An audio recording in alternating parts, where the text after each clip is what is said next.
Let's roll, baby. Welcome in. It is the Week 6 edition of the Ringer Sunday pregame right here on FanDuel TV and YouTube TV. The wise guys ready to roll. Whole lot of winners coming your way. Let's welcome in the fellas. We got Raheem Palmer. We got Joe House from a beautiful undisclosed location. And we have my main man, cousin Sal, yours truly, JJ John Jastremski. And we got London games to get to right out of the gate. You know, Raheem, you and I, heads up in this particular matchup. We talked about this on Thursday's East Coast Bias. And right now, Raheem, I think you're getting the better of your boy. Just saying. I mean, it's still very early, but a big reason why I like the Bears is they have the better defense. And you look at the fact that the Bears, they flew in on Tuesday. The Jaguars may be a little bit jet lagged because their flight got delayed and they came in on Friday. So the Bears have a 14-3 lead at the half. We'll see what happens. Cousin Sal, nothing like giving out a pick for the London game and knowing it's dead at the start of the Ringer Sunday pregame. Sorry, pal. That's it. I had Jaguars to score in every quarter. They did the job in the first quarter, and then I think they took like 3 offensive snaps in the second quarter, which isn't normally enough, JJ, to win. But you know what? You guys should be jealous of me. You guys are going to be scoreboard watching, trying to do same-game parlays, give them out in the next hour and a half. I'm done. I could just sit back and count my losses. Good for me. Yeah, good for you indeed. Must be nice. I'm still going to try to hold out hope that the Jags can bring it home, but I'm not feeling particularly confident. By the way, how is the adjustment being out on the West Coast, knowing that there's football starting at like 6 in the morning? Is that weird for you? No, because I got here 12 hours ago, so I'm on the same East Coast body clock, and I'm just going to watch football all day. I don't know if we're going to have a repeat of the longest day in the history of the NFL, the Cousin Sal and Bill Simmons navigated last week. I hope not. I need to get to bed at a reasonable hour because my best bet, a little bit of foreshadowing here, the Jets tomorrow night. I want to be up for that one, JJ. I understand, and I can tell you that come Sunday and come Monday here in the tri-state New York area, the weather forecast is beautiful, and I do not anticipate we're going to have a 2-hour delay where Sally and Billy are going to be up till about 1:30 in the morning. But then again, you guys are on the West Coast, so I don't feel sorry for you either way. We got a lot coming your way here in this Week 6 edition of the Ringer Sunday pregame. We got some guest picks coming your way. We got all sorts of SGPs. We'll get to the red-hot Raheem Palmer, who's done nothing but win. But, boys, we have a new wrinkle for Wising Up. If you go too long, and if you are extending your point to a point of no return, you're going to hear a little something like this. Keep your mouth shut. That's right. So that means you got to be real concise. You got to get right to it. You can't take too long because we got to keep this show moving. We got an hour and a half of content coming your way. Now, I mentioned that one of our panelists is red hot. Let's wisen up for Week 6. House is going to keep your mouth shut in his dreams. I mean, that is going to be tough for you, House. Well, listen, Joe House, I think you're a guy who exceeds expectations. So I think you're going to exceed expectations here when that sound comes your way. I don't think you want to hear it. I'm fine with it. What do I win? What do I win if I get the most of those? I don't know. You get whacked. We'll have to think of something. Some sort of punishment. You get whacked? Sal, we have to work on that. Now, Raheem, you and I are going in opposite directions here. I won the first 2 weeks. I've lost the last 3. You lost the first 2 weeks. You've won the last 3. You're going off the beaten path in a way I couldn't even see imaginable for a wise wager. A prop? Really, Raheem? Yes, there's 8 home underdogs this week, so I'm going to try to avoid the landmines, and I'm going to go with a kicker prop. Yes, we hit a kicker prop last week. We're going to do it for our wisest wager today. We're going to go with Brandon Aubrey over 7.5 kicking points. You look at this Lions-Cowboys total, it's 52. Brandon Aubrey, best kicker in the game. He averages 10 kicking points a game. And if you look at the fact that they're playing home in Jerry World, AT&T Stadium, the average starting distance in NFL this year with the dynamic kickoff is 30-yard line. So if you cross midfield in AT&T Stadium, this guy is in field goal range. And if you look at the Cowboys, they're just 22nd in red zone touchdown percentage. So I imagine that we're going to get at least 7.5 kicking points here. Let's go with Brandon Aubrey over. Like the sound of that, I'm still a little salty about Brandon Aubrey missing that field goal at MetLife Stadium in Week 4 that, dare I say, on a Thursday night was significant to some. Sal, for your wise wager, you're going with the team that's laying points on the road against a red-hot team that, to me, has become a little too trendy this week. So I like where you're headed. What game are we looking at for your wise wager? Thank you. Well, first of all, I like Raheem's pick. I can't imagine anyone betting under 7.5 for Aubrey, and shame on FanDuel for not having MVP odds up for Aubrey. He should be in the conversation. But JJ, you're right. I'm going Chargers -3 over the Broncos at Mile High. I don't normally like when teams get early bye weeks, but it really hit the Chargers in the sweet spot. They needed it. They needed Herbert to heal that ankle injury. They needed Joe Alt to come back. That's going to happen. Bosa is back.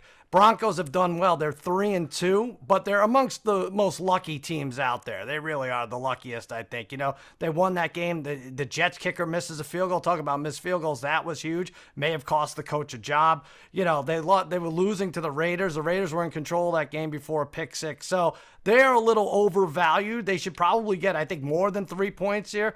They could easily be 1-4. But this is the reason you brought Harbaugh in, right? Remember a couple weeks ago, he was leading in the Coach of the Year rankings right there. Odds-wise, he was like 10-1. Now he's nowhere to be found. He's got to do this with respect. Wow, that's is it that for it? yourself. Really? That's it. Oh, wow. That's it. You're going a little too over our liking here. Oh, this is going to be a 35-minute show. 23-16 Chargers. Wow. I don't make the rules. Our esteemed producer, Jack Wilson, makes the rules. Oh, so he's going to get carpal tunnel syndrome laying on that button. Can we put some odds up on who's going to get the most of these?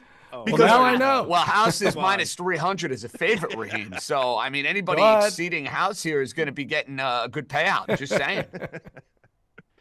I'm in on the Chargers. Now, House, your wisest wager. You're going in my neck of the woods. Not quite New York, but we're going across the river in Bruce Springsteen land, the swamps of Jersey. Who do we like? Well, we're going to have a fun time on this show. You can tell me to shut up right now because I'm heads up against Cousin Sal. I have the Broncos on the money line. I'll make my case for that when it's that time of the show. But yeah, I'm on the Jets. First of all, you're legally obliged to say, talk about the dead coach bounce. And, Robert Saleh got fired. The bum Nathaniel Hackett is no longer calling plays. So I like those aspects of it. But part of the handicap for this one, I'm taking the Jets getting the 2.5 points. The look-ahead line for this was the Jets favored by 1.5 points. Well, what have we seen out of the Buffalo Bills that makes them all of a sudden a 4-point swing in the direction of them? They beat the Dolphins. Congratulations. They beat Arizona. Congratulations. They beat the Jaguars. None of those teams have any defense that's worth a damn. The Jets are fantastic on defense. The issue this entire season has not been defense. It's been on House, offense. that's it. Your time allotment is done. Jets plus 2.5. That's that. So, of great course, Joe House had to get involved with our first Keep Your Mouth Shut of the 2024 Ringer Sunday pregame. We will get to that game where I may have some thoughts regarding our buddy Joe House's wisest wager. For me, I'm keeping it simple. We're going to the swamps of Jersey. Cincinnati Bengals. I don't care how square it may be. They are not starting the season off at 1-5. Joe Burrow, Jamar Chase, and T. Higgins are going to go to work. Malik Neighbors, another week out for the New York Giants. And let's look at the Daniel Jones splits. I know everyone's going goo gaga over what he did last week against Seattle. Let's not forget, Daniel Jones, a tremendous road quarterback, has been a horrific home quarterback. He also has been horrific in Sunday, Thursday, and Monday night games. I'm going to take the 3.5. I'm going to take the more desperate team. I don't care how square it may be. We're going back to square one on this one, guys. Give me the Cincinnati Bengals in the swamps of Jersey to get their second win of the year. And yeah, we might be sweating out that backdoor cover. Daniel Jones is not getting it done. He's not going to betray me. Give me the Bengals laying the 3.5. I have more to I know say this about almost this. became a wise wager of yours, but you wanted to go with a kicker prop. So thanks for sharing. I mean, it's all good. I got to ride with my guy, Brandon Aubrey. Like Sal said, he should be the MVP, so I'm riding with him. JJ, these Sunday games, I'm going to go head-to-head with you a little later on this one, but you're going to have a Monday podcast involving like 13 New York teams who have prominent games on Monday. I mean, how long is that podcast going to be? 46 hours? Listen, you know me. We got to keep it within an hour and a half. We want the listener to have, a maximum enjoyment perspective. We don't want them to have a 10-hour podcast to listen to, but you are right. It is epic times for New York City. You have the Giants and the Mets going heads up here on Sunday night. And then how about the New York Sports Day on Monday? Mets at 4 o'clock, Yankees at 7:30, and then the game House is picking the Jets and Aaron Rodgers with a new coach taking on Buffalo. So Monday has a chance to be an Islanders, all-time. Rangers, Liberty. That's stuff too. You do have the Liberty later on today. We don't want to forget about that. Excellent point. All right, Sal, we don't want to forget about your SGPs. Let's get back hot. Let's get it going. What do you have for us? Well, I won last week, and now that I'm in a rhythm, I don't see that I'll ever lose another SGP again. I mean, now I know how it works, right? So let's do it. I'm going anti-Cowboys here, not a homer pick at all. Detroit over 27.5 points. Game adjusted over 46.5. Goff over 1.5 touchdowns. He'll have 2 or more, and one of those will go to Laporta. The Cowboys aren't what they used to be at home anymore. They gave up 28, 44, and 48 in their last 3 in Dallas. They're going to torch our overachieving MASH unit of a defense. Goff is going to throw. Remember Sam Laporta? He still plays for them. He's going to get there. And by the way, chip on the shoulder for the Lions. Remember that game last year where they sent 14 linemen out and it didn't work out and it was a controversial call. So they're going to win. And I do have a small chance of middling this where the Cowboys win and all this stuff happens. Pays plus 463. Like the sound of that house. Aren't there certain games that are like tailor-made to an SGP? I feel like Detroit and Dallas is one of those games that kind of fits the description. Well, not only that, you guys jumped right in on all of the best games. When somebody got the Bengals and the Giants, somebody obviously has Baltimore and Washington. So when I got around to trying to cook mine up, I went the other direction. I'm bumping uglies. My same game parlay this week is a 4-legger. The New England Patriots and the Houston Texans. We're getting dirty this week with the SGP, JJ. Wow, and that is a little tease for something that's coming up a little bit later on in the show, and I did not have on my bingo card New England, Houston, SGP worthy, but when it comes to house, it's been pretty good with these, so we're not going to question. That's what I'm saying. When you're 3-2 on the SGPs, I'm not going to question the method to your madness. I'm going to let you do your thing. I'm going to let you cook in the lab, and we go from there. We're going to hit you a double time, though, on the SGP. Sal gave you Detroit and Dallas. Raheem, you're going with the game I picked for my wise wager. I also think it's a good SGP game because Cincinnati puts up points. What are we looking at? Yeah, we're going to go with the Bengals on our same game parlay once again. Last week, we missed our same game parlay, the 18-1 parlay by just one leg. So we're going to go back to the well again. We're going to go with Bengals money line. Jamar Chase over 75.5 receiving yards. T. Higgins over 56.5 receiving yards. And Joe Burrow over 1.5 passing touchdowns. Last 3 weeks, the Bengals scored 33, 34, and 38 points. This is one of the best offenses in the league. We know the defense is garbage. So in order for them to win, they're going to have to score some points. So that's our same game parlay. Pays 5.27 to 1. Love the sound of that. I love the correlation to my wise wager. Give me a whole lot of Joe Burrow, Jamar Chase, and T. Higgins. And not to cut you off, but the Bears just scored a touchdown again. It's about listen, 21-3. Good for you. You know what? Every now and again, I'm going to give out a game heads up that makes me look bad with my pal Raheem Palmer. And I get what I deserve for putting my hard-earned American dollars on a Doug Peterson, Trevor Lawrence production. And I think ETN just fumbled again for the Jaguars. He didn't. What? It's really? Coming. No, it's coming. It's 21-3. Yeah. Jacksonville right now, an absolute beatdown.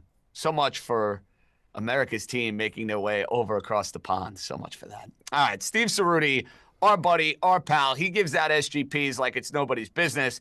He's looking at another game that kind of fits the bill for something you might want to have a little bit of fun with on FanDuel. Cerruti, give me the 4-legger. Wise guys, it's Cerruti. Appreciate letting me hop on and make a pick with the boys. I'm going to go with the same game parlay and what might be the most fun game of the weekend, Cardinals-Packers in Green Bay. Give me the Packers money line. I know the 5.5-point favorite thing is scary this season with the trends, but I think they're the better team. They win.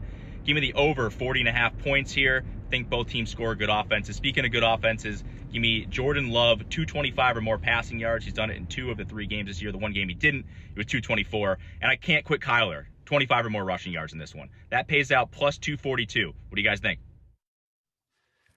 Cerruti, I love it. You know, Green Bay almost ended up as my wise wager of the week. But Sal, I see so much backdoor cover potential with Kyler Murray and the Arizona Cardinals. I shot away from it. Do you have a feel on Arizona and Green Bay? I think you're right. I mean, Kyler, I feel like that he's just in it for the backdoor covers. It's a little scary. It's one of like 9, rat lines I thought were possible out there. I have a problem with Cerruti right here. These guest picks are pre-taped. Am I right? I mean, obviously they're pre-taped. He couldn't find 40 seconds this week there where he wasn't in a car. I mean, what is going on here? Is he driving? I gotta be honest, I kind of like the car SGP. House, you just did a podcast this week from the car. You could do anything from the car. I mean, Lord knows with the technology these days, we're not doing 4-leg parlays from the car, cuz. I mean, let's be honest out there. Well, I'm not saying he's not able to do it, but why can't he put himself in front of a computer for 45 seconds on a Thursday? No, I'm with my guy Cerruti on this. I prefer the car aesthetic. The computer aesthetic style can be stale and boring and sterile. We got to look at some sunshine. He should do it from a zip line or a submarine or something. That's even more I'm down with respectful. that. Maybe we'll get somebody down at the beach. Sal, next time you do something video-wise, let's go down to Manhattan Beach Pier and get me a nice shot with the ocean overlooking you. I like love that. it. Cerruti has a driver's license, everyone. Congratulations. It's very exciting to know. Listen, I like a little fall aesthetic. It is what it is. All right, guys, it's time to get made. There are a lot of these this week, so we got to sniff out the rat lines for week 6.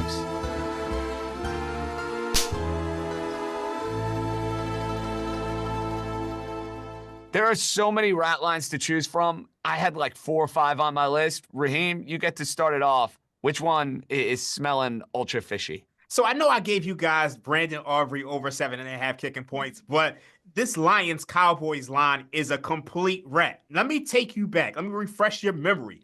December 30th, the Cowboys and the Lions, they played. The Cowboys were laying 5 at AT&T Stadium. Now, let's go back before the regular season started. The preseason look-ahead line was Cowboys -1.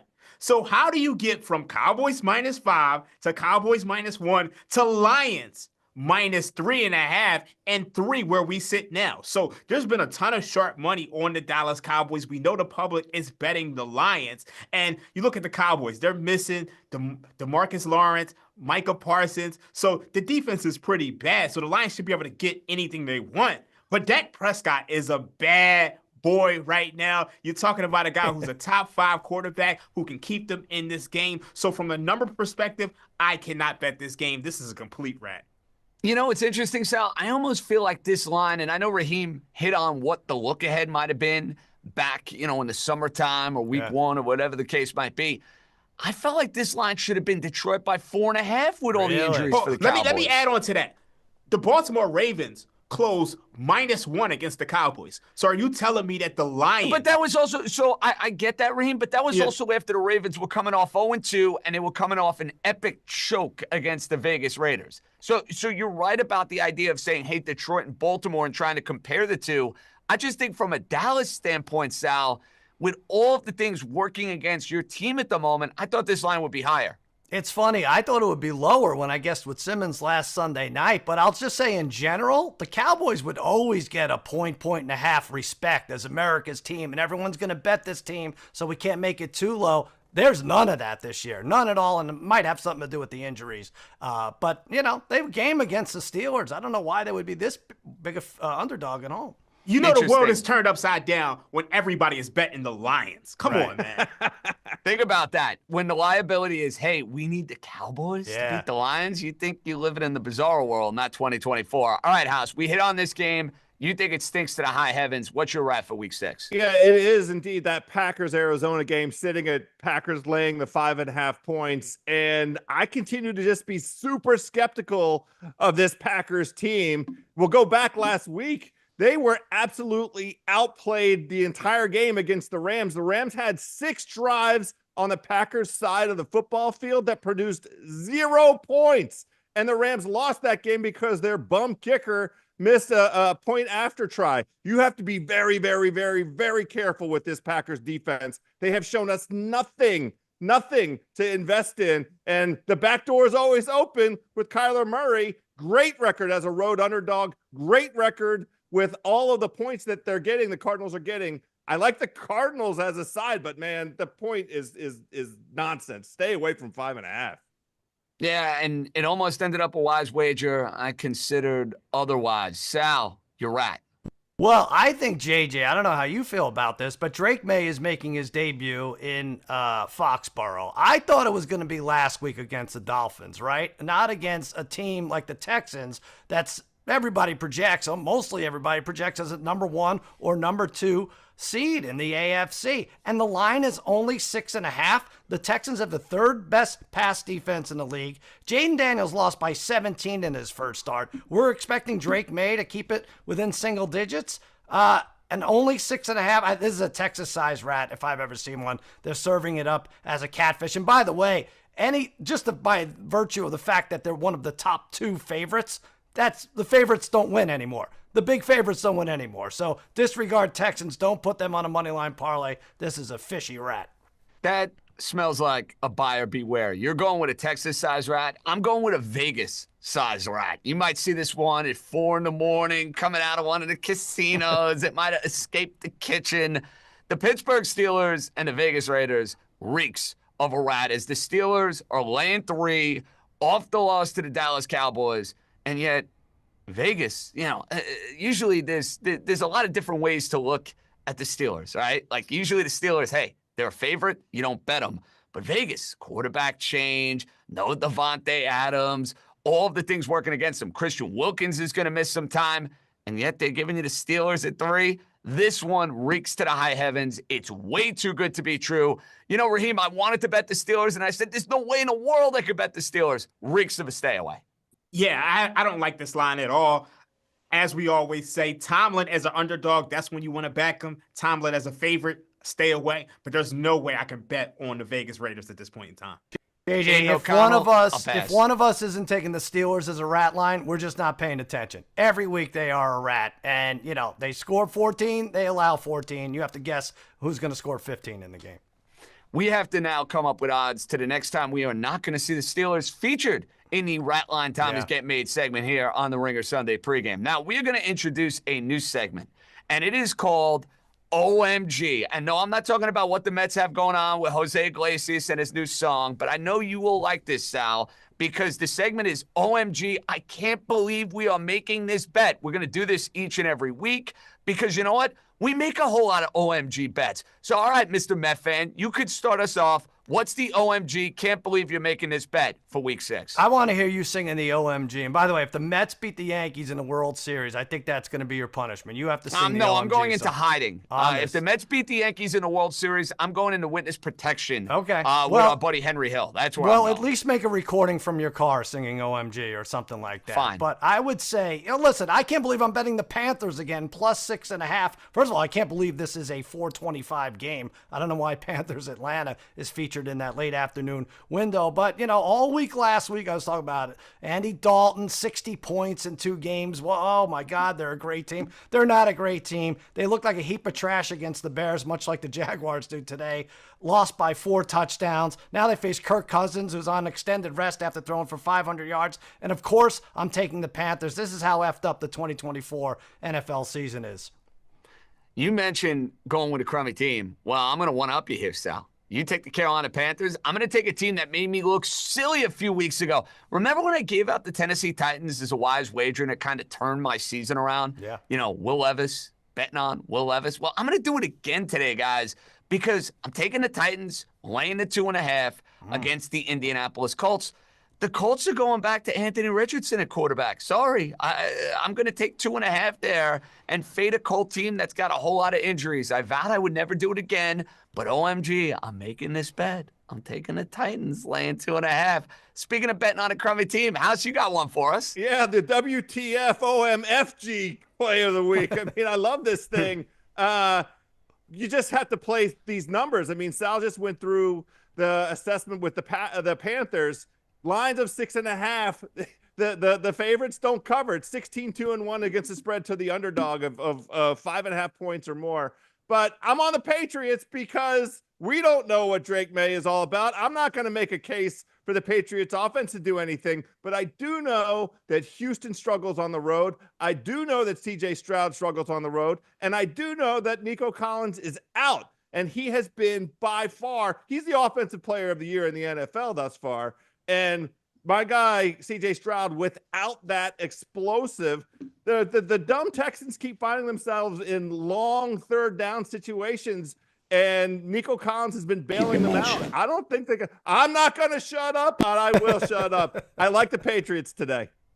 You know what? I actually was going to be kind to you because we hit it for the second time today, but that's not going to continue to be the case. Sorry, House. I gave you a little patience there. Of course, you're giving us New England sitting in a certain compound that you might be in at this particular point in time. Raheem, I need something from you. What is the OMG bet for Week 6? It actually may not be in the NFL. Yeah, we're going to switch lanes. It's New York weekend, so we're going to go with the New York Liberty. We're going to lay the 7.5. And I can't believe I'm laying this because, my motto makes these teams much closer. I think the Lynx are probably the best team in the league. And you look at the New York Liberty, they blew an 18-point lead in game 1. But this is an automatic play for me just based on the trends of, WNBA and NBA history. You look at teams who lost the previous game as a home favorite in the WNBA Finals, 8-0 straight up and 7-0-1 against the spread. So we're going to lay it with the Liberty. Hopefully, Breanna Stewart can get her act together, make some free throws down the stretch, and they don't blow 18-point leads again. Oh, what a disgrace that was the other day. Sal, I'm watching it. The Yankees are going on. We had the Thursday night football game going on. You got a 15-point lead with 5 minutes to go. How do you lose that game? Hey, listen, House and I and Bill Simmons have the link, so we have no problem with that whatsoever. We finally found the sport we can win money in, baby. There you go. How about that? What a concept. The boys getting involved with some WNBA handicapping. Let's get a YouTube comment in quick. This one comes from Eric. Raheem, would you be concerned about all of the public money and all of the public plays coming in on the Lions? I would. And, I gave that as my rat line. I broke down how, this game is just, it's a little funny. And you look at the fact that the look-ahead line was, Cowboys -1. Now you at Lions -3. It just seems like the sportsbooks are taking a position on the Cowboys and letting you guys bet as much Lions money as you want. So I still don't know what the Lions are. I mean, the Lions, they beat up on a Seahawks team, which we saw was bad on Thursday Night Football. So we'll see how they do against the Cowboys, but I'm staying away from that one. And I love the fact, Sal, that we are introducing something a little bit later on where Raheem is going to share all of the numbers and data for all the public plays on FanDuel. I feel like we got to fade accordingly. I like it. Raheem is able to compartmentalize these numbers. My head would explode, but he's going to tell us where people are betting and where we should avoid accordingly. I love the sound of that. We got so much more coming your way here in this Week 6 edition of the Ringer Sunday pregame. We have our underdog of the week. I mentioned I've been ice cold with Wising Up. I have been red hot with the dog. Can I bark again going into Week 6? We'll put together our family meal. We are so overdue. And we'll find out if maybe Cousin Sal can convince me to go and bet the Mets. All that and more. The boys, the wise guys, we're coming right back.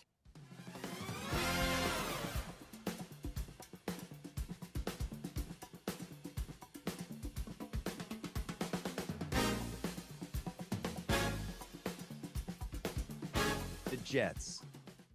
They have gone through yet another coach. So what year were you born?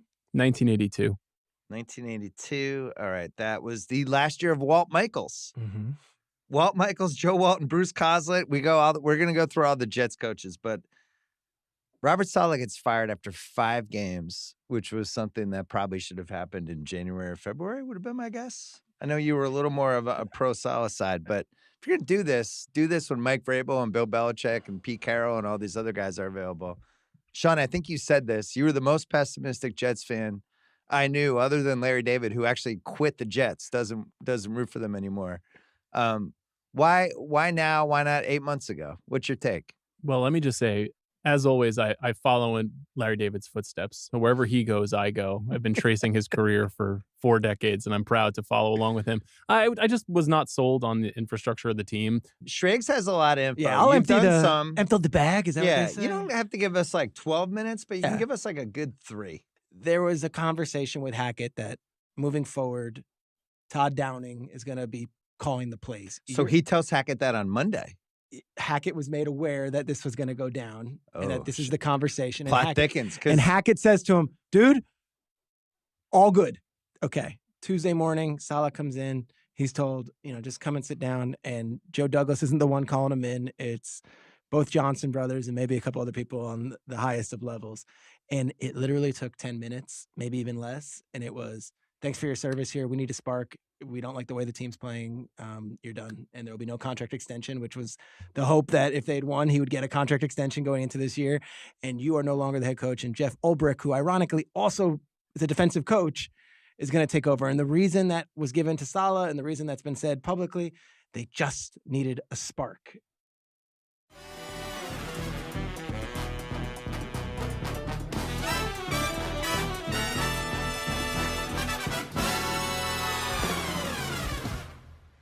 Welcome back to the Ringer Sunday pregame here on YouTube TV and FanDuel TV. The NFL season is in full swing. Don't miss any of the action when you sign up for NFL Sunday Ticket and YouTube TV. Watch every game, every Sunday, all in one place. Plus, you can watch up to 4 games live at once with Multiview, the perfect companion to your fantasy league. Sign up and bundle today. Device and content restrictions apply. terms and embargoes apply. We have ourselves a little surprise. We got Man's Best Bet coming your way. Van Lathan is going to join us. We'll put together our family meal. Drake May oh, season. Look who's here. Welcome, Bill Simmons. I don't even know what kind of shirt he's wearing because I missed it, House. What is he wearing? The old school Patriots? It's an old school Patriots, yeah. He just couldn't help himself. He's besides himself over this Drake May development this week. He's giddy about Drake May. Can we get him an Aaron Judge jersey for the weekend? Does he want to be rocking that? He definitely does not. I don't know. I might send him his way. Sal, I wonder if Simmons will embrace the Mets now just to make me miserable. Oh yeah, well if they go up against your team, he has to, right? Well, he would root for a whole lot of teams over my team. I understand that, but I almost feel like he wants the Mets in it because you got to understand something. If the Dodgers beat the Yankees, I'm going to be disappointed. If the Yankees lose to the Mets, it's going to crush my soul in a way that my soul has never been crushed before. Sal, it will actually be on par with 2004. Maybe they'll be making documentaries and videos about that too. Good. I look forward to it. Aaron Judge can kiss my skinny ass. Let's take a look. Speaking of things that make me miserable, let's take a look at our London bets that we made for this Jag-Bear game. And great, the Jags scored a touchdown. Whoop-de-doo. It's 21-10. Oh, here comes Trevor Lawrence. Here come the Jags. Raheem and I were heads up. So right now it's looking good for our buddy Raheem Palmer. And it's crazy. This line actually flipped. We gave these picks out on Friday when the Chicago Bears were favored. Jacksonville closed as a favorite at the end of this day. Sal, your bet is dead. Jags scoring all 4 quarters. And House, the total at 44.5. You know, you're the one that I think is in the most interesting position of the 4 of us because your bet can kind of go either way here. What's the confidence level, House? I'm not confident. I think that the Bears have demonstrated that they can move the ball and score. They've got, Caleb's running a little bit, so I think this is going to go over. Raheem, I'm trying to mush you here. I know you're aware of this, but I feel like you got this one in the bag. Sorry. I don't know. I'm not quite sure. I mean, it's the NFL. The witching hour hasn't started yet. I mean, fortunately, there's no witching hour during London games. So I was going to say the entire London game might as well be a witching hour. I think it's 3.5 hours of a witching hour. You know? Yeah. So I try to avoid the witching hour because the witching hour witches in ways that you can never imagine. So hopefully the score stays the same. All right, we got to put together, like we did last week, a little catch-a-pass parlay or maybe nail a player to go and catch a pass. Sal, Jacksonville is going to be getting the ball coming up. All right. Who are we targeting here? Evan Ingram? All right, let me see here. All right, I think Etienne catches one out of the backfield. He is alive, by the way. I've seen him out there. Well, I was going to say, do we want to play him? He can't even hold on to the damn ball. That's all right. He could catch it and then fumble. I don't see his odds right now. Yes, but I think did they take him out because they don't have his odds? Let me look at this. Everything's locked right now. But go ahead, move on to somebody else. No, we're out on Etienne. Evan Ingram. Yeah. House, anybody we want to bet here? Fine. Not Gabe Davis. All he wants to do is let the ball bounce off his chest. Another stiff. I'm always riding with the rookie. Brian Thomas, I like that guy. He has 3 targets a day. He has 2 catches for 21 yards. So I'm going to continue to ride with him. Fair enough. We'll update you on what's going on in London. 21-10. Hold on. 10-1 odds, JJ. 10-1. I know you got him already, but plus 1060 on the Jaguars. We did all right with an underdog last time. No, I can't. Sal, I can't do it because I have too much liability already with this crummy Jacksonville team. I know. They are really tough to root for. It's tough for me to get invested. All right, guys. I mentioned that I've been barking quite a bit in New York City. And no, it's not because Alex Verdugo likes to bark with the Yankees in the outfield. Man's Best Bet has been on fire. Let's get barking for Week 6.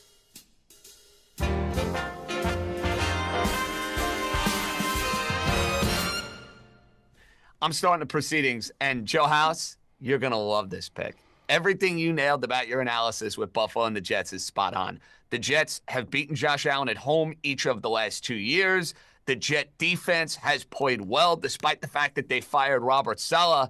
And have you seen the injury report for the Buffalo Bills going into this Monday night matchup? I don't even need the 2.5 points. You don't need them. They're irrelevant. The Jets, Jets are going to keep the New York vibes going. They are going to get to 500.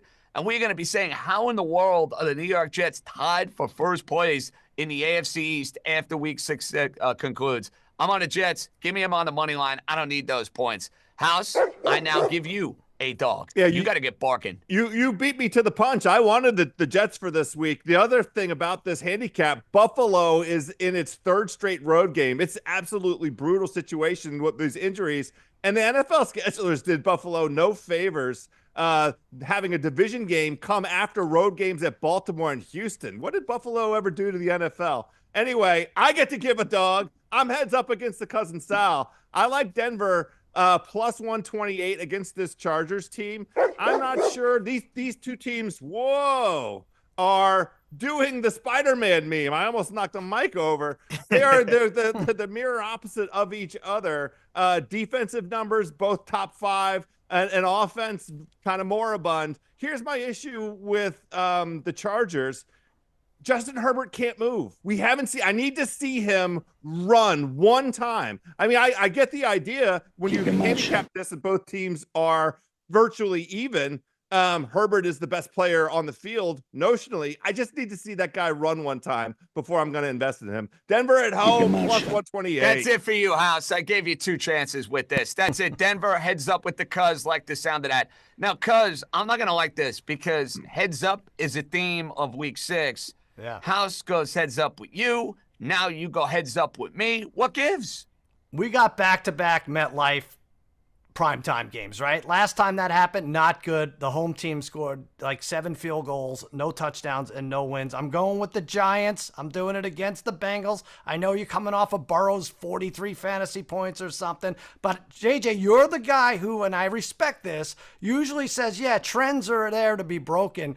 You're right. Daniel Jones, 0-7 right there at home at night. It has to turn around. The Giants look good against that Seattle defense. Without Malik Neighbors, they'll be without him again. Something's in the air in New York, and it's Tyrone Tracy diving for a pylon, JJ. 28-23, final, G-Men. Goodness, I hope you're wrong on this one. And I know the Cincinnati Bengals might be talking about their season being donezo if they fall to 1-5 and lose to the Giants. Now, Raheem, I respect what you're doing here because last week I took a big swing with the Arizona Cardinals. They won outright against San Francisco. You, sir, might be even taking a bigger swing with the underdog you're about to give out. Yeah, I know Bill will be happy about this, but I'm going with the New England Patriots on the money line plus 265. This is a fade of the Houston Texans. This Houston Texans team is completely fraudulent. You're talking about a team that's 4-1, but they have a point differential of -12. Yes, -12. So this team is not winning games with margin at all. They're barely winning games at all. They're also 20th in EPA for play on offense, 25th in success rate. And they lost the league's leading receiver in Nico Collins. I know they're deep at wide receiver, but if you're struggling in success rate and EPA for play when you have the best receiver in the league, what are you going to do now? And I look at this New England Patriots team, and they've been in some of these games. You go back against that game against the San Francisco 49ers. If they had a better quarterback than Jacoby Brissett, maybe they cover and maybe they have a chance of winning that game. Well, you got a better quarterback. Drake May is starting. I told you guys weeks ago, I planned on betting the Patriots when Drake May started. He's starting. We're taking the Patriots. Well, you are a man of your word. By the way, 3 defensive penalties on third down for the Chicago Bears of extended drive, or for the Jacksonville Jaguars of extended drives. Chicago about to go in and score a touchdown. So, again, I can light this ticket on fire. I get what I deserve for betting on Doug Peterson. And you're trying to push this ticket so hard. It's the NFL, JJ. Have Raheem, this game goes to 18 points in the fourth quarter. It's donezo. Sorry. Got to call it what it is. It's donezo. I got to announce this, guys. Joe Flacco in at quarterback for Indianapolis. Wow. I feel worse about my Titans bet. I wanted to bet on Richardson. That's an immediate stay away. As soon as Flacco is in the picture, you got to stay away. I like the Titans in this, and then it got better and better with Richardson, but now it's a pure stay away. I mean, you can't go against Flacco. Flacco is elite, JJ. And you take a look at some of the injuries there. Brian Robinson for your commies is out. Ramondre Stevenson out for New England. And now Anthony Richardson, who I thought was going to give it a go this week, out. Big one for the Texans. Joe Mixon going to play. House, isn't it amazing when a backup quarterback, Sal, when a backup quarterback plays and you actually like the team with the backup quarterback a little bit more? I like Flacco more than I like Richardson at this point, Sal. We talked about that, right? And then when on the other side, I might want to see Mason Rudolph over Levis, right? So it's a weird combination of those things. Yeah, you also might want to fade Anthony Richardson showing up for his interview on Cousin Sal's Winning Weekend this week. Oh, boy. That's an awkward transition. Yeah. Very, very awkward transition. We go from backup quarterback Anthony Richardson talking to cousin Sal to our buddy, our esteemed colleague, Austin Gale, who happens to be a Raider fan, but yet is going to fade his Raiders. Please explain, Austin. What up, Ringer Wise guys? Austin Gale here from Paper Chasers. I need help with a bet. The Pittsburgh Steelers are 3-point favorites going to Las Vegas to take on my Raiders. 85% of the tickets bet on this game are taking Steelers -3. And why do I want to take it too? Why do I want to side with the public, even though the public has been getting beat down all season long? I just don't think Aiden O'Connell in his first career start is going to be able to make plays against this Pittsburgh Steelers defense. No Devontae Adams. Offensive line has been horrible. I don't know if the Raiders have a chance in this one. Ringer Wise guys, please advise. I think it's a massive rat, Austin. I understand where you're coming from. I would never in a million years bet the Raiders in this spot, but it's just too fishy a line for me to go and endorse the Pittsburgh Steelers. All right, we go from that to some SGPs. We're going to give you a double dip of SGPs. House, you mentioned getting wacky with yours. Let's hear. Well, I am on this New England-Houston game, and I am joining the boys here. Dream's got him as the underdog. I think there's a way to cash in on this with a four-legger that, kind of covers all the bases. So we're not really bullish on the idea of Houston with Nico Collins out. What we're going to do is, I'm pulling it up right here. We've got CJ Stroud under 249.5 passing and rushing yards, under 40.5 total points in this game. Not going to be a lot. Drake May's going to run 25 yards rushing. It's an alt rushing yards. All he has to do is get to 25. And Dalton Schultz becomes a safety blanket for CJ Stroud's over 3.5 receptions. That is plus 807 as a four-legger. That's a juicy one. We got a Chicago Bear touchdown. It looks like it's Keenan Allen. So it is now going to be 28-10.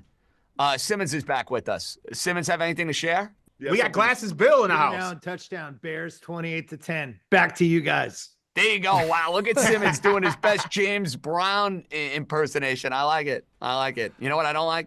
Throwing money away on the Jacksonville Jaguars. All right, hopefully we'll nail this. You know what one. I don't like? I feel like, Raheem, we got to start rooting against these teams like the Bears, teams that are going to compete with the Cowboys for that 7th wild card spot. This team's going to be 4-2 already? You got to be kidding me. They look for dead. To win that Tennessee game week 1 is disgusting, and now they've won 4 out of 6. This is craziness. It is crazy. I mean, the NFC North in general is a problem right now. But next couple of weeks, we're going to be starting to fade the Minnesota Vikings. So that's a little tip. Yeah, I like the sound of that. And remember, these NFC North teams are putting up some gaudy records. They are going to start playing a lot more division games where they're going to beat up on each other a little bit. So, Sal, you just got to hang around and get yourself to 10 wins. You get yourself to 10 wins, you'll be in the playoffs.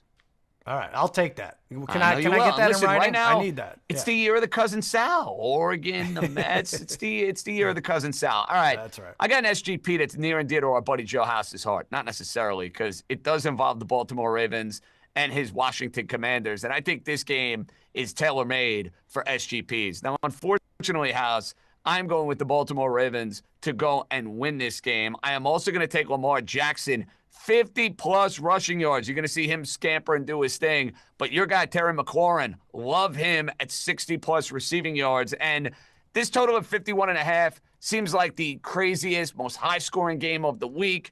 I don't think the scoring is necessarily going to be to that extreme. So we're going to take the under at 51.5. That game, that parlay, plus 656 over at FanDuel Sportsbook. How's your thoughts? You think the commies are live in this game? I think they're live, but I do think that Baltimore, it will be the first defense that Washington faces that has the athletes to contain Jaden Daniels.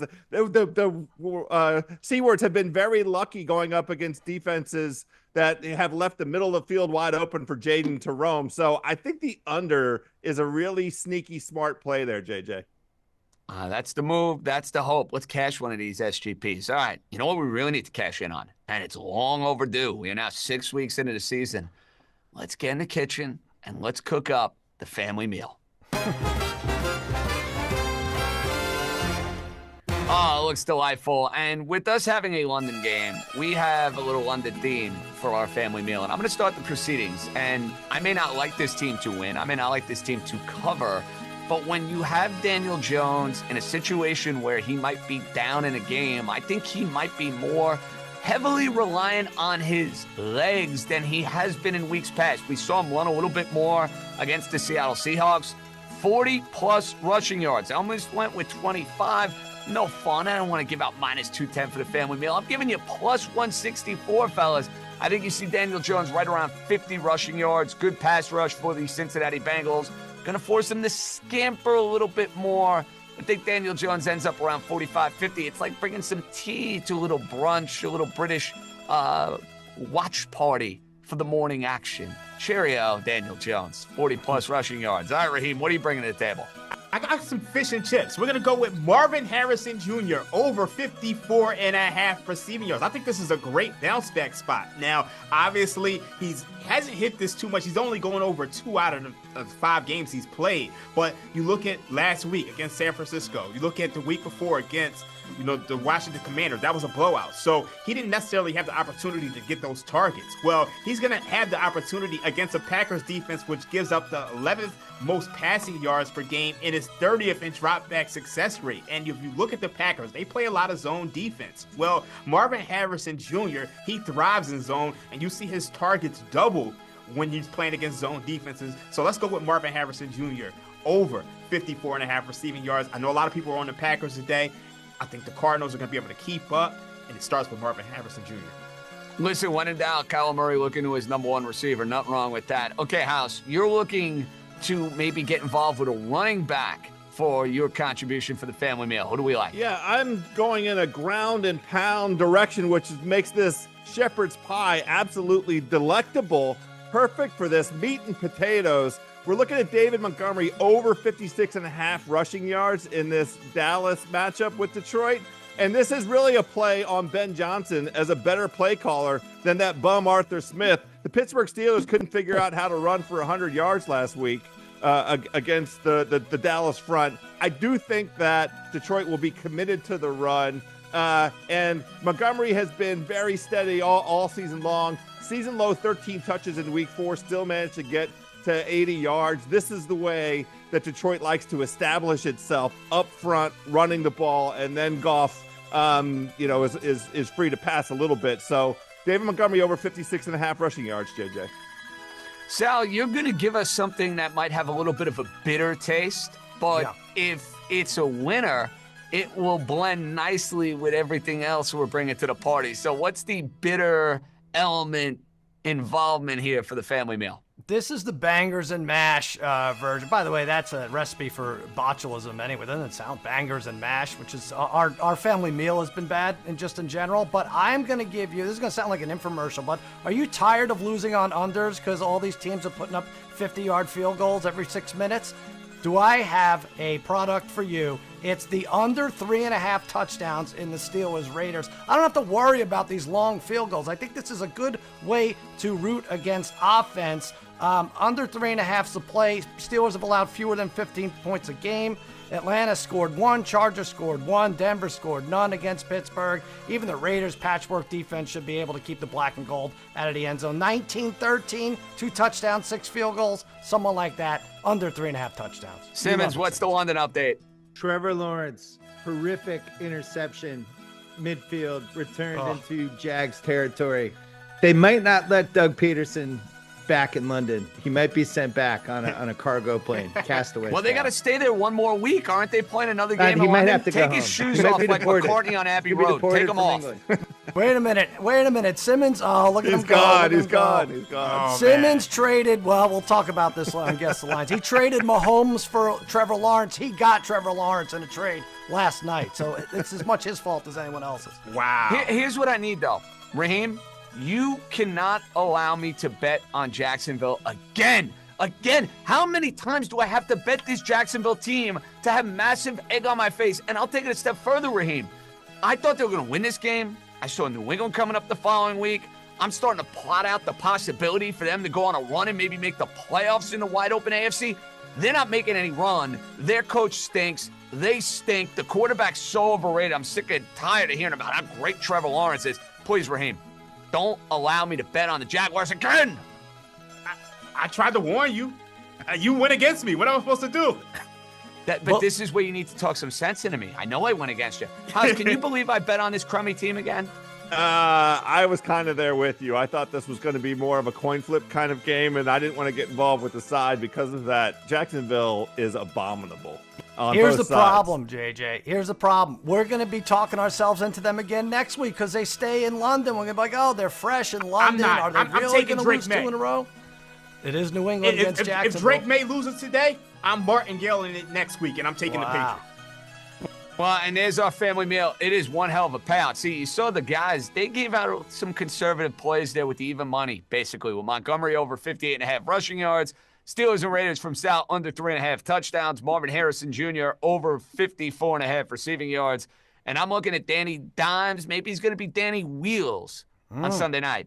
40-plus rushing yards at plus 164. That payout for the family meal, right around 18-1. I love the sound of that. Absolutely love the sound of that. All right, let's take one more look at who's in and who's out. We hit on the big one with the Indianapolis Colts making a quarterback change because of injury again. It will be Flacco at quarterback. Anthony Richardson is out. Joe Mixon going to play for the Houston Texans. And no Brian Robinson for the Commanders. That means a whole lot of Austin Eckler. And Ramondre Stevenson out for the New England Patriots. And it looks like the Bears about to go in for another touchdown.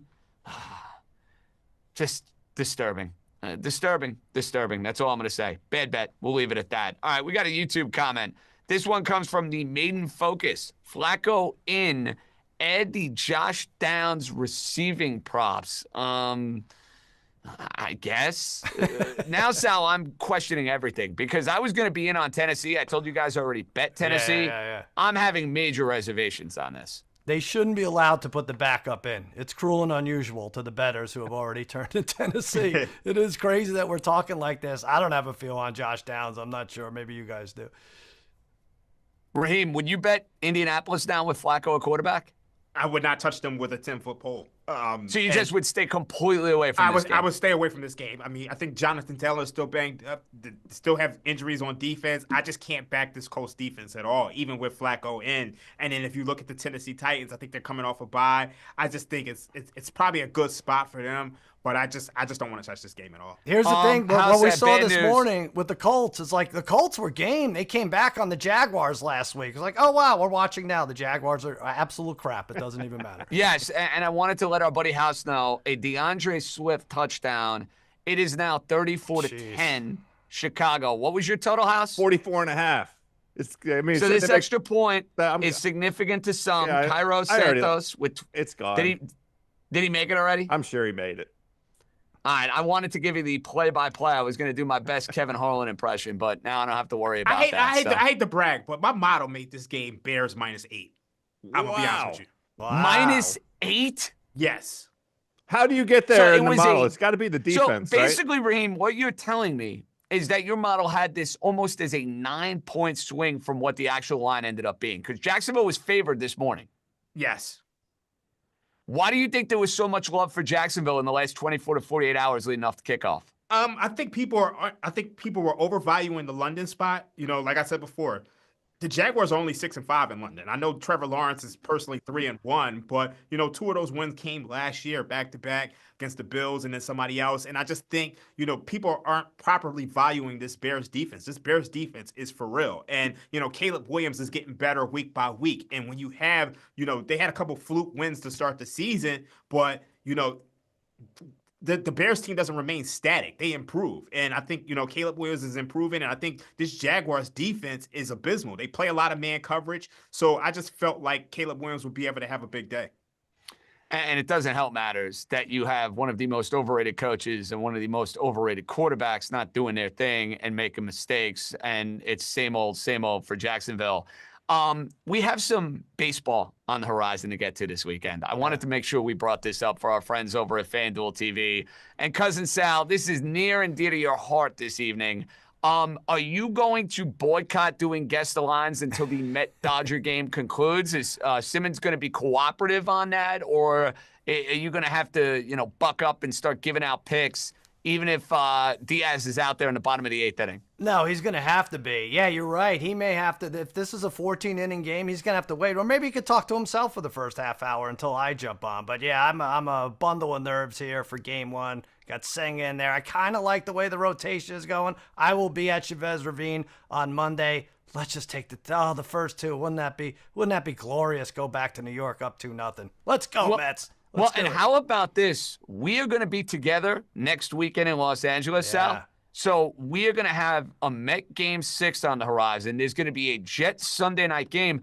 You know, if there wasn't going to be a Sunday night game, Raheem, I'd say we'd find our way to Chavez Ravine for Game 6.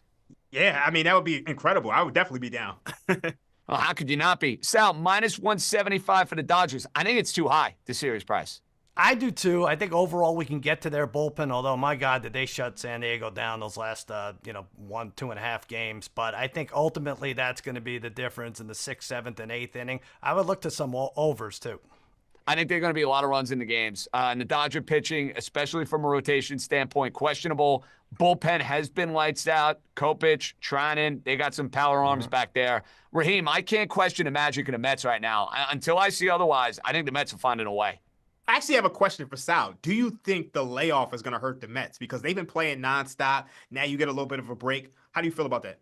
You know, I can't get into it too much, really, because all the talk was, and JJ, you hear this in New York, they got to revamp the system. They have to revamp the system. All these teams with a little too much wait time, little rest. Well, 3 out of the 4 teams with buys advanced, including 3 of the 4 biggest payrolls. That might have something to do with it, too. So I'm not going to worry about it. I do think momentum's a big thing. Maybe a little was taken away, but I don't think it's a huge factor. Yeah, and we did see the Guardians, the Yankees, and the Dodgers, all teams with the bye, find their way to the ALCS. And for what it's worth, my Yankees have not been in a World Series in 15 years. If they can't get to the World Series this year, it's never, ever happening. They're minus 205 against Cleveland, playing minus 1.5 games. Yankees are going to win that series in 6. All right, we got a lot more coming your way here on the Ringer Sunday pregame. We're going to be with you for the next half hour on YouTube TV. We're going to give you all the public plays that you might want to avoid this week. We're going to give you our wise wagers. We're going to have some fun with Danny Heifetz. You want to stay with us for FanDuel TV. We'll see you next week. A lot more coming your way. Ringer Sunday pregame and our buddy Van Lathan. It's all coming up next. Yeah.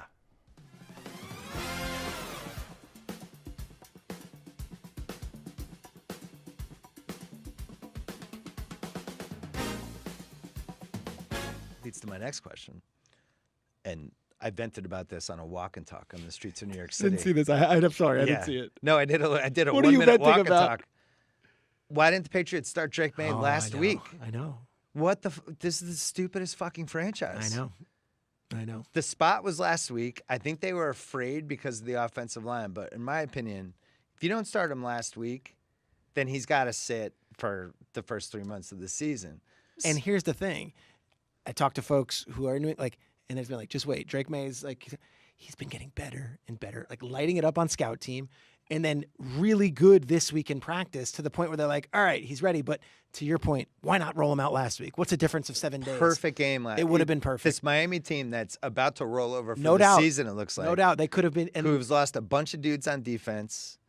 It's a spot to put him so that he can be ready for this Houston game. I think this, and now we're going to London the week after. It just makes me think they don't know what they're doing. I think they didn't want to rush it, but then in the same breath, all right, so Bo Nix lost a couple games early on. Bo Nix is set. He's good. All right, so Caleb looked a little rusty the first 2 weeks. Caleb looks great. Well, what are the rookie quarterbacks are 8-1? Yes, the last 2 weeks. Yeah, last 3 weeks. And it's, all right, so take your bruises. You're not winning the Super Bowl. So there's this argument, and I would go back and find everyone on all the morning shows, ours, First Take, whatever else, and all the pods after 2 weeks, why do these quarterbacks need time to develop and they need time, they shouldn't be thrown in. That's why Caleb's struggling. And it's 2 weeks later, no, they're good. They're fine. They figured it out. It's okay. That's what the standard is now. Yes, it's ideal to have Patrick Mahomes behind Alex Smith, but no one's thinking, wow, if only Jaden Daniels could have backed up Marcus Mariota a few games.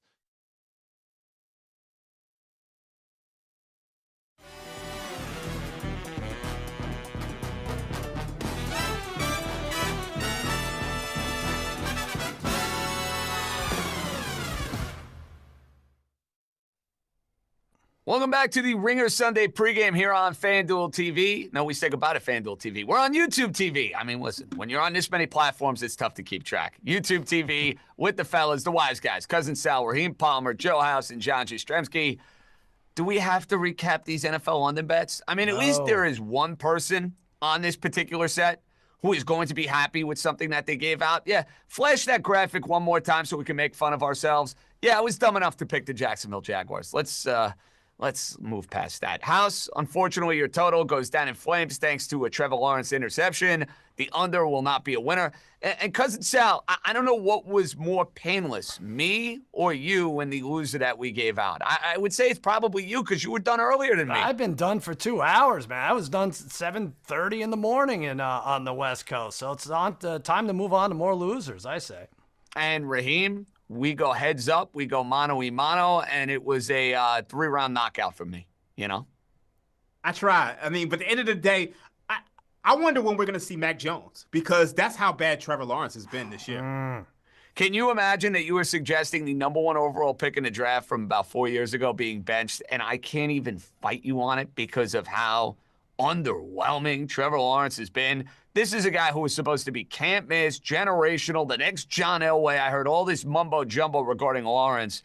No way you're going to sit there and tell me he's a top 14 quarterback in the sport. Here's the problem, Raheem. They just paid him $1 gazillion. How are they going to bench him after giving him that contract? Same dilemma as Deshaun Watson, but, you know, a lot better, obviously. It's just unfortunate. Like, I just think we need to get to a point in time where you're not paying these quarterbacks. You're just saying, look, until you prove that you can win, I'm willing to just, you know, trade you and go a different direction, because it just doesn't make sense to pay some of these quarterbacks some of the money that they're getting.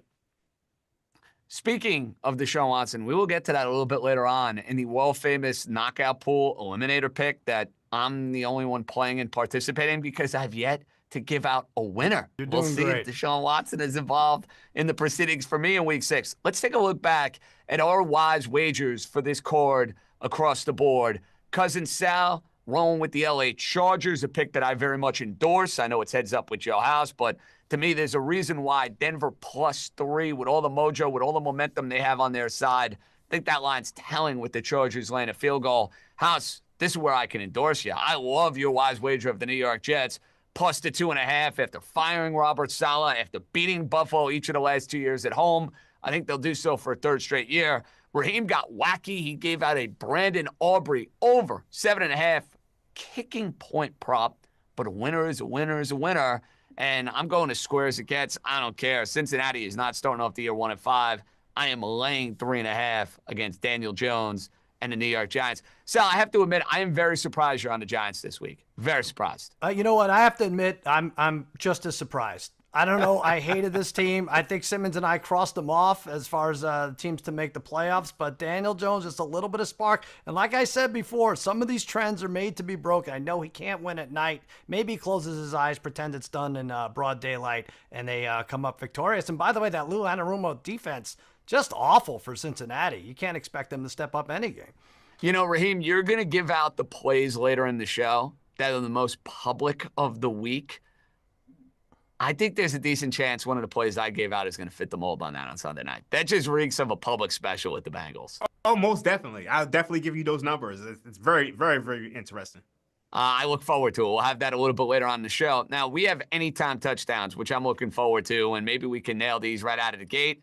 House, I'll start with you. What's an anytime touchdown for Week 6? Well, this is the chalkiest anytime touchdown imaginable. I don't know. What are the odds? Is it minus 1,000 now for Derrick Henry to score a touchdown? All Derrick Henry does is score touchdowns, and this Baltimore-Washington situation is very ripe for Mr. Henry. I don't know. It would be more fun to get odds on when he will score this first touchdown. That might get us into some plus money odds, but yeah, Derrick Henry's going to score a touchdown this week, gents. House, what happened? Was the Boise State running back not available? You had to take Henry minus 270? I love it.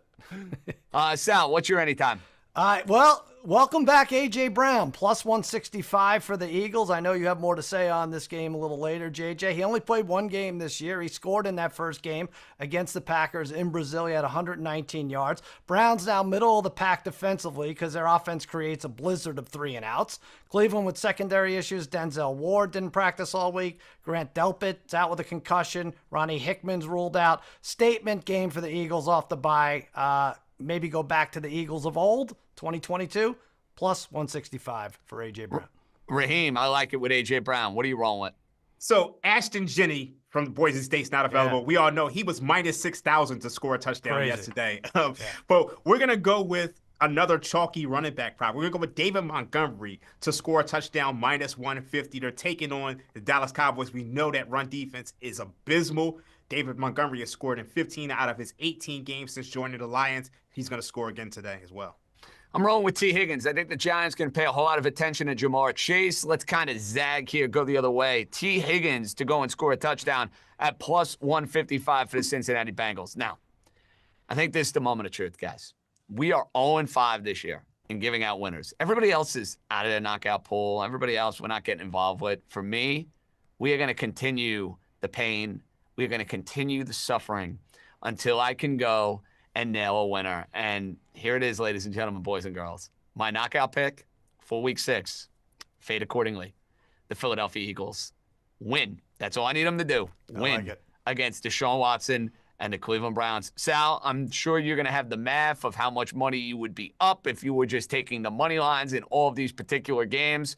I do. I mean, I'm going with the most obvious and safe choice on the board. Philadelphia at home against Deshaun Watson. How does that lose? Well, it loses because you just uttered the words Philadelphia Eagles. But if you rolled over, JJ, $100 bet on each of your Eliminator picks, if you took the other side, you would have $85,580. We went from 5 guys clerk salary. Now you're talking 3 tickets to every Springsteen show for the rest of the year. Good job by you. I can't wait to see how this one gets screwed up. That's all I'm going to say. All right, this is a new little wrinkle for the Ringer Sunday pregame. Our friends at FanDuel have shared some data and some metrics with our numbers guy, the great Raheem Palmer. And we're going to call this Fade the Masses, where we get the data on who everybody is betting come Sunday. So, Raheem, you're going to give us 3 a week. What are the 3 most public plays from a spread perspective for week 6? Let's start with your wisest wager. We got 68% of the bets on the Bengals minus 3.5 and 60% of the handle on the Bengals minus 3.5. So you got public and sharp money all over the Bengals tonight. Let's also go with the Cowboys versus the Lions. You got 86% of the bets on the Lions minus 3 and 93% of the handle. Once again, public and sharp all over the Lions. Can't buy a Cowboys ticket at all. And finally, let's go with House's Commanders. You got 66% of the bets and 58% of the handle on the Commanders at plus 6.5. Here's Bill for the update. We have an update from London. Trevor Lawrence, heroic drive downfield for a touchdown, but missed the 2-point, 35-16. But he is nearing the garbage time record. I don't know if you guys are aware, but it's close. Anyway, 35-16, 7 minutes left. Doug Peterson, crows circling around him on the field now. Great. Let him stay. Exactly the update I needed to hear from Simmons. I appreciate it. If you have Trevor Lawrence on your fantasy team, at least you're getting some garbage points. House, how are you managing right now with all the distractions going on in the compound at this particular point in time? I know there's food in the kitchen, so that's all I'm focused on. I'm gonna Bloody Mary. We're gonna get a nice bagel. But Dream, give me something to chew on right now. What's the Bills Jets? What's that breakdown? I feel like the Bills I actually don't have that. I actually don't have that game. I'm sorry. Make it up. So Make they up didn't a give number. you the Monday night game. Did they give you anything on Green Bay and Arizona? Is everybody betting the Packers in that one? Actually, I asked about 6 games. So I asked about the 3 I listed. I also asked about Bucks, Saints, Browns, Eagles, and Texans, Pats. I tried to ask about the games that I knew that would have deep public action. You look at the Browns versus Eagles. 52% of the bets are on the Browns at 8.5, and 57% of the handle is on the Eagles. So you got the public all over the Browns, and you got the sharps on. How is the public betting the Browns? How is anybody, Sal, betting the Browns? Raheem, do you expect that number to change drastically once people heard that JJ is on the Eagles? Or Yes. do you think it'll stay the same? I definitely expect that to change. Understandable. You know, I want to get to this Tampa-New Orleans game. We have not hit on this game yet, House. Do you look at the quarterback change and say this line kind of has moved too much? I know there's the great unknown with what New Orleans is going to do with Rattler at quarterback, but I almost feel as if Tampa just seems too obvious from a 3.5 perspective. I looked at it, immediate stay away. Quarterback change. This do anything for you? Yeah, it makes me do what you just recommended, which is stay the F away. You hate being in the position where Baker Mayfield is a favorite and a favorite of margin. I don't like that at all. Baker Mayfield on the road, like it's just a bad situation. Todd Bowles, though, with this Tampa defense going up against this kid, like he might eat him for lunch. I don't want to have anything to do with it. Sal, Bucks -3. You in? I went with New Orleans, and it's at 3.5, I think, right now. I don't even know why, but Spencer Rattler, yeah, that division is wackadoo, and Tampa's the better team. They should win on the road, so take New Orleans plus the points. All right, House, enjoy the Bloody Marys. What's on the breakfast spread? Simmons making bacon and eggs for you? We got English muffins. What do we got going on? Bagels, lox. There's a whole spread. We celebrated the Jewish New Year over here, so we're going to have a great time with it. Neither one of us are Jewish, but we celebrate.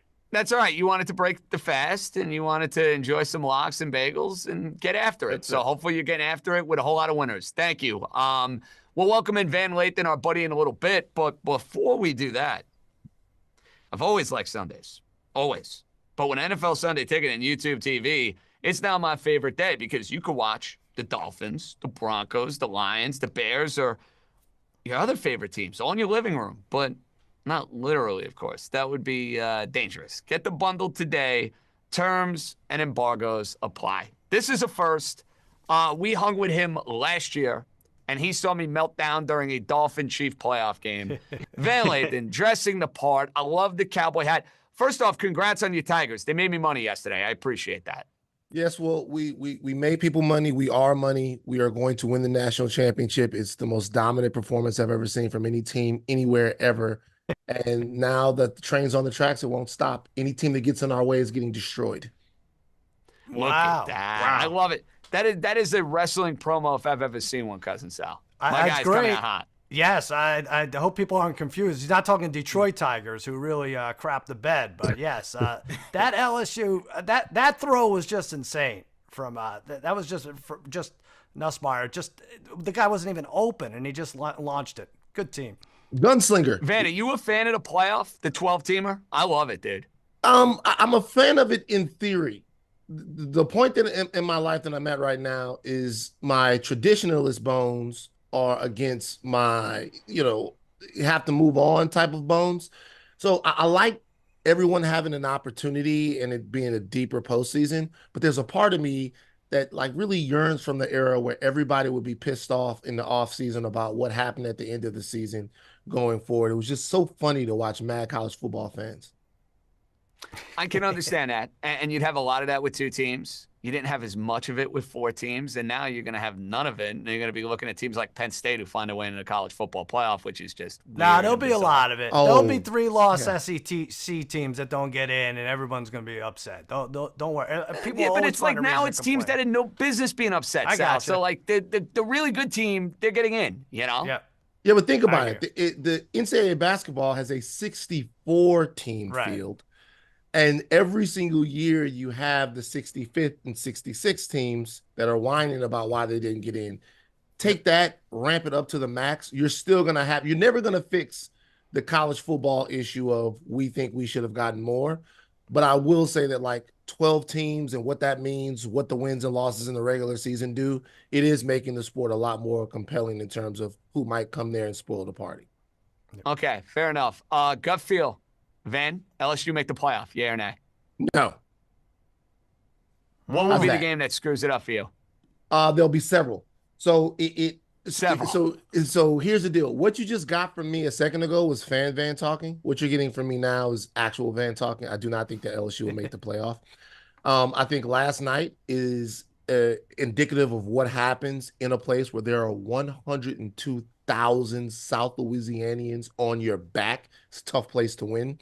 Ole Miss is probably the better team than LSU from top to bottom, but expecting that type of outcome against Alabama, against a couple other teams. Arkansas is going to be a tough game on the road next week. Probably not going to happen. But next year is going to be a big year for the Tigers. We took a step forward in terms of our quarterback play and the defense last night, so it's still all gravy for us. I mean, is Alabama even good at this point in time? I think we've reached a point in college football where I think we're just seeing more parity and everybody has a chance. I mean, Alabama, they probably should have lost that game yesterday. Yeah, but I'm in a trauma cycle with them. It really wouldn't matter if Alabama had Danny DeVito at quarterback. When I see them, I would be scared. Like I'm in a trauma cycle. We have to get out of the trauma cycle, and this is why I'm so happy that Kalen DeBoer is there, because he is the least threatening man I've ever seen before in my life. Right? He looks like he's a Starbucks general manager, and him being there to me lets me completely off the hook. I'm not afraid of him. I'm not afraid of anyone that's going on down there. But it's going to take a while for me to get out of the reflex that, hey, it's Alabama. We're just not going to be able to beat those guys. But yesterday's game, I watched it snap to finish. They did not look like a dominant football team. So they got to come to us. We'll see what happens. Man, there is no way to catch your breath either. I'm looking at your schedule. At Arkansas is always tough. At A&M, you end home against Oklahoma. You're home against Alabama, you mentioned. Home against Vanderbilt isn't even easy anymore. They beat Kentucky. And obviously we saw what they do to Alabama. Good luck in that SEC. So rough. What we had penciled in as a win. Yeah. Now Vandy has a folk hero at quarterback. Right. Like beating up everyone. So we don't even know. It's a tough stretch. I think we'll be just outside of playoff this year, but I think building on this defense and Nuss, I think Nuss will be back next year. Garrett Nussmeier, the quarterback, will probably have a better season next year, but I don't think LSU gets in the playoff this year. Van, who's the best team right now in college football? Texas? Yeah, for sure. By a significant margin? I think they're the team that you have the least amount of questions about.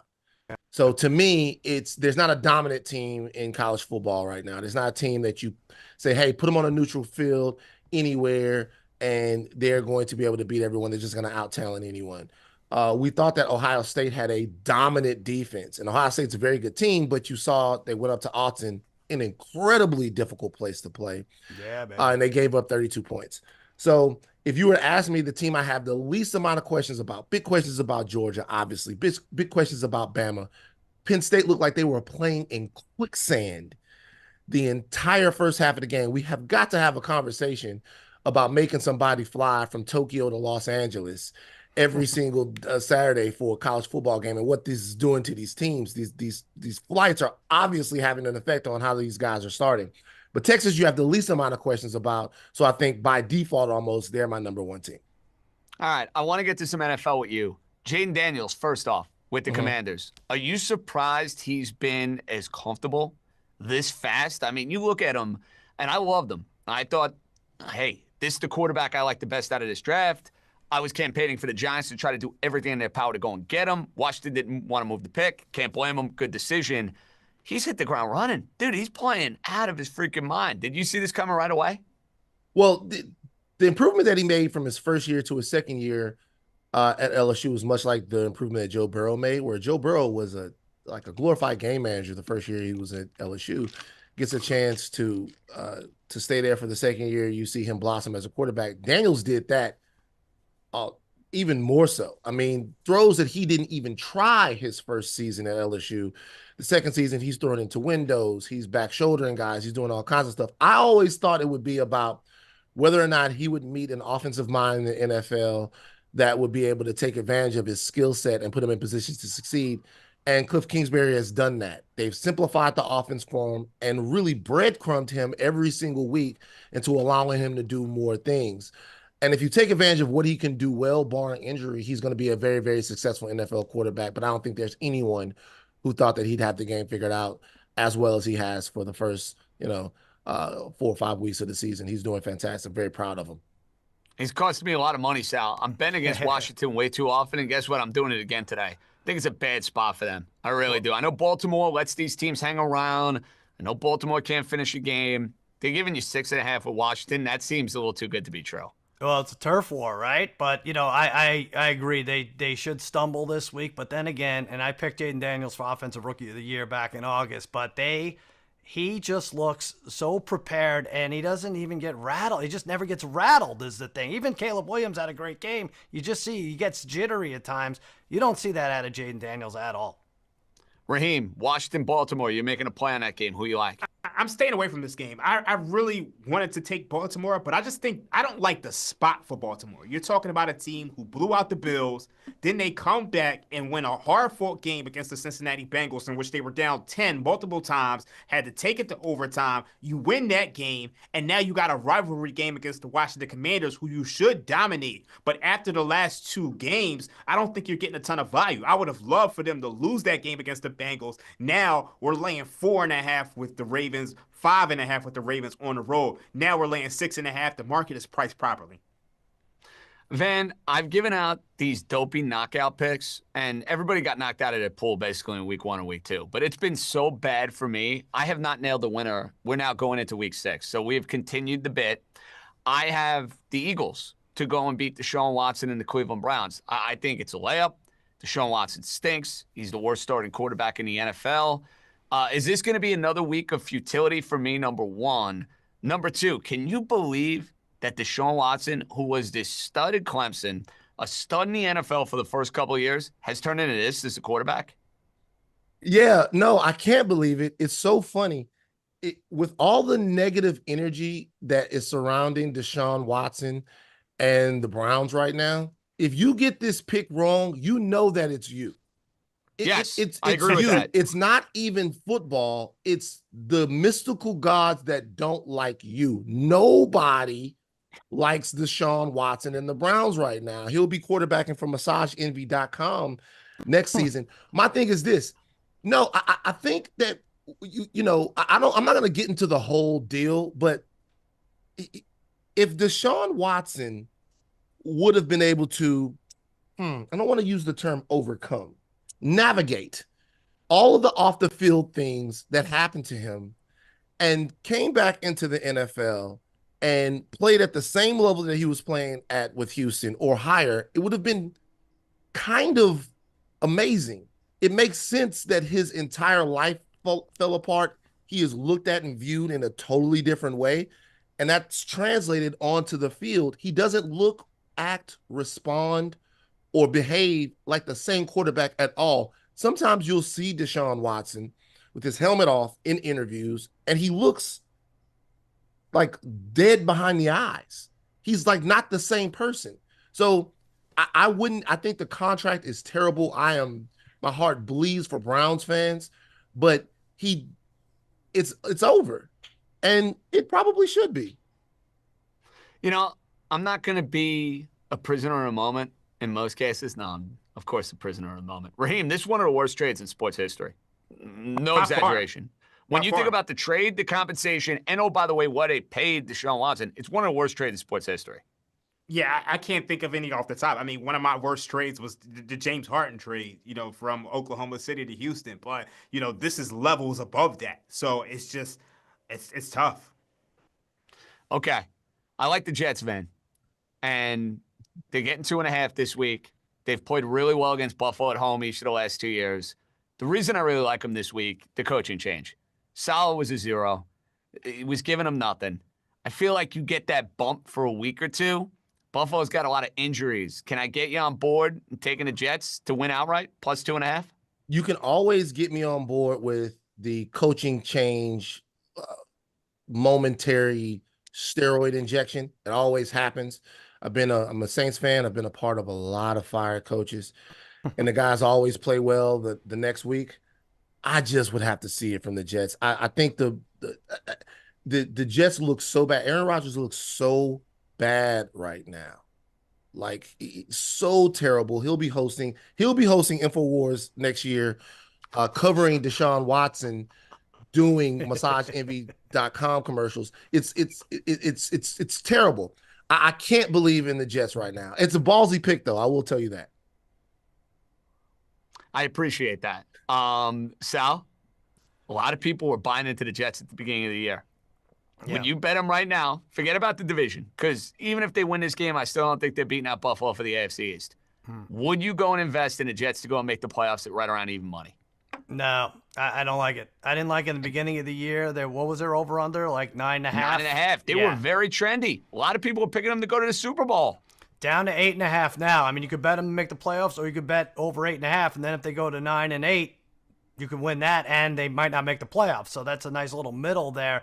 I don't love them. I don't mind them on Monday night. I have them on a bunch of teasers, so you should probably stay away. But yeah, this could be the Aaron Rodgers is back game for sure. Raheem, you had a lot of Jet hype. I don't want to say liability. That's the wrong word to use. But you were a believer. Are you selling all your Jet stock? I'm not selling my Jet stock, but I'm not buying any new one.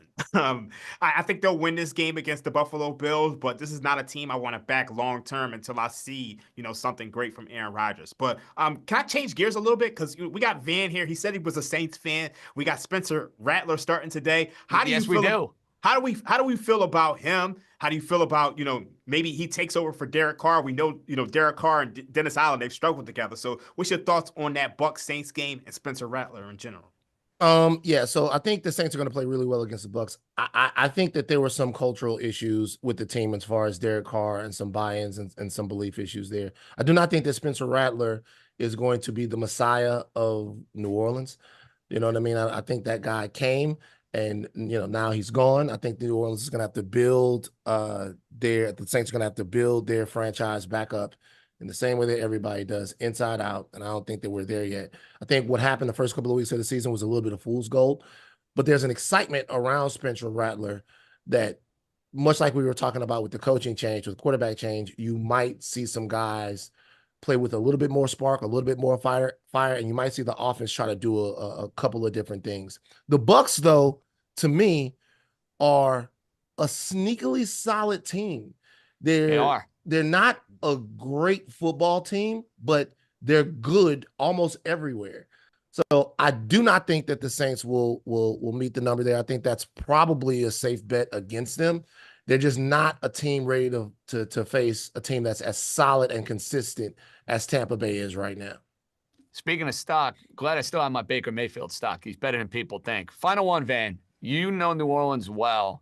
You got a homecoming this week with Sean Payton. I'm always curious to see, like the fan perspective and how exactly the fan feels about the person or player returning. I got to imagine Sean Payton's going to get a nice ovation when he comes back to New Orleans, right? I mean, he's a part of the team that saved football in New Orleans, for goodness sakes. Yes, we're a funny group of people down there, right? I remember being on Bourbon Street in 2010, being in the House of Blues, crying. I was crying real tears. Other grown men crying tears. The 3rd and 5, when Tracy Porter picks the ball off against Peyton Manning and takes it to the house, I didn't even see the play. Couldn't watch. I couldn't watch the play. I heard the House of Blues go crazy. It would be ridiculous for Sean Payton, who delivered a Super Bowl to New Orleans. Think about that. The Saints won the Super Bowl. It would be ridiculous for him to come back to town and get anything less than a hero's welcome. But because that would be ridiculous, it's exactly what's going to happen, because we are a fun-loving, ridiculous people.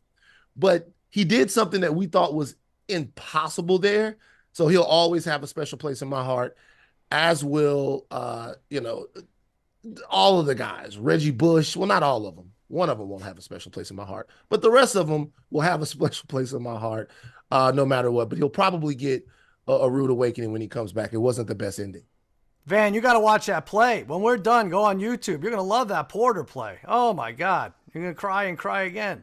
I've seen it a bunch of times now, but I have anxiety. So sometimes on big-time 3rd downs, right, like I'll cut the TV off. You know what I mean? Wow. Damn. Is that serious? I gotta learn how to do that. That's a good way to go. I'll tell you guys something right now. I should start doing this more. I think it would cause a lot less pain and suffering, Van. I got to get on this. All the LSU fans are going to be upset when I say this. That last drive last night to tie the game, I missed it. I couldn't watch. Wow. I would have given you the play-by-play. I'm telling you. Could have given you Jastremski in your ear. And because we're a betting, so I got to let you know, you could have gotten LSU plus 500 to win that game at that point. Wow. I wish I had the stones. I had him plus 3.5. I was not as brave to go and take him on that final drive down to go and score a touchdown. Van, thanks for joining us, buddy. Hopefully the next time I see you, I'm not curled up on Simmons' couch after a playoff game. That was so funny.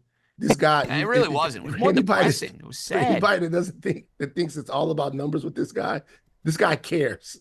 This guy. Nah, it's all hard. I leave the numbers to Raheem. Hopefully the Yankees give me a parade in 2 weeks and I can, have something to celebrate. So thanks, buddy. Appreciate you. No problem, guys. Peace. That's our main man, Van Lathan. We'll be back next week. For Raheem, Sal, JJ signing off. Good job by the fellas. Enjoy week 6. Be good, everybody.